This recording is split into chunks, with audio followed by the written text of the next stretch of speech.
Bismillahir Rahmanir Rahim.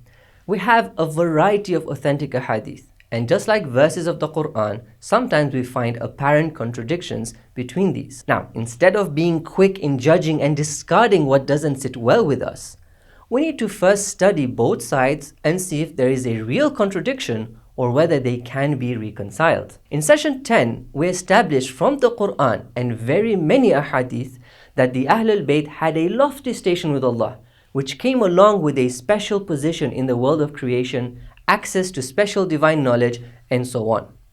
And yet, we find that in certain occasions, the Imams appear to have denied these attributes from themselves. So what's going on? The most prominent trait we find that the Imams appear to have negated from themselves is that special divine knowledge.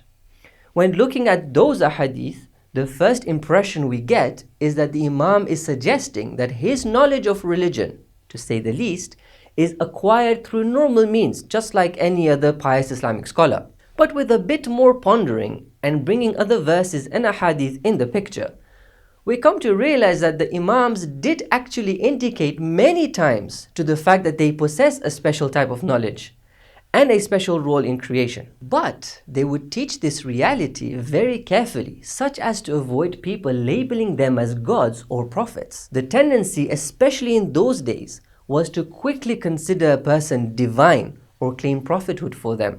And this meant that the Imams had to be careful in how they portrayed their real station, and would do so using terms that conveyed the concept whilst not provoking any misunderstanding. We also find that the Imams were more open about their reality when talking to their close companions, who knew well enough not to consider them as God or prophets. And this again shows how the Imams did tarbiyah of people, by speaking according to the level of understanding of their audience. The Imam's reality was often showing itself in his actions and teachings anyways. But to prevent a widespread of ghuluw, the Imams had to sometimes be very precise in how they term things, considering the times they live in and who they are speaking to. For example, ilmul ghayb is a term used by Allah for himself, and yet he does say that he gives knowledge of the ghayb to some people, such as in the verse, ذَلِكَ مِنْ أَنْبَاءِ الْغَيْبِ نُوحِيهِ إِلَيْكَ. This tells us that the idea of a human being possessing knowledge of the ghayb through Allah is a true notion. Now, since the term ilmul ghayb is used more often for Allah, terms like ilmul ladunni or ilmul kitab have instead been used for prophets and Imams. Both these terms refer to the same special knowledge of the ghayb which Allah provides to His special servants, as He says so in this verse and in many other verses. So, when we sit today with books of ahadith and the Quran, we should be careful not to pick from one side or the other, either falling into ghuluw or into taqsir.